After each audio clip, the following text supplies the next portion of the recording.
Moving to the field page, the top half of the page is the same as in the old PSI program with one important distinction.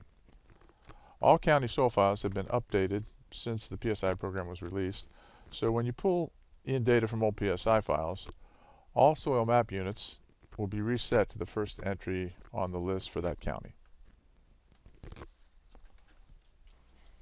Looking at the bottom right corner of the field page is the soil test information. Select the lab, enter the lab phosphorus value, and the PFIV will be automatically calculated for you. A new type of soil test information used in the PMT is DPS, which stands for the degree of P saturation and is sometimes referred to as PSR on soil tests. It's a measure of the fraction of iron and aluminum P binding sites in the soil that have been saturated with phosphorus. In the PMT, it's based on Mehlich-3 extractable P, iron, and aluminum converted to the standard oxalate measure of this value. It is used in calculations on the runoff and subsurface pages instead of PFIV as a better indicator of the P loss risk. In this transitional version of PMT, there are several options for deriving DPS. The default is estimated. Estimated DPS is derived automatically from the PFIV based on a relationship determined from soil tests that had both PFIV and DPS reported. MDA has agreed to allow estimated DPS to be used in the PMT on a temporary basis so that operators who just paid for new soil tests, which are good for 3 years in nutrient management plans, won't have to go out and retest if DPS was not available from the lab. However, if your lab does report DPS or PSR, you can select lab DPS and enter the value.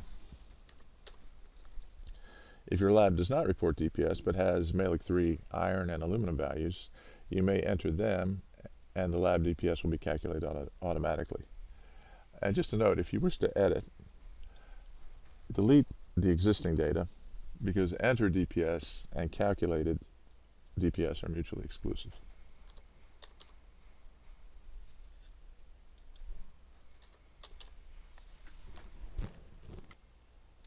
On the lower left-hand corner of the field page are the different Russell options for determining erosion. When the first option is selected, erosion is calculated internally by the program using a simplified Russell 1 calculation. The LS, C factor, and P factor pages become enabled only when this option is chosen. With this option, erosion is calculated automatically and appears on the particulate page.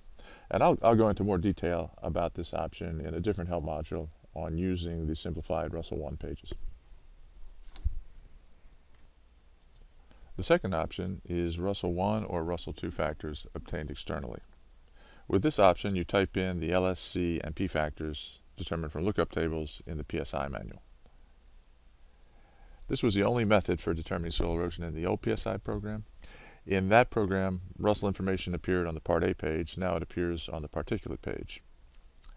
If you open an old PSI program file, this option will be selected as the Russell method by default, and your LS, C, and P factors will be automatically loaded into the PMT program. With the third option, simply input just the Russell A, either from a soil conservation plan or from Russell 2 output directly on the particulate page. I will show you the differences in appearance between these three methods when discussing erosion on the particulate page.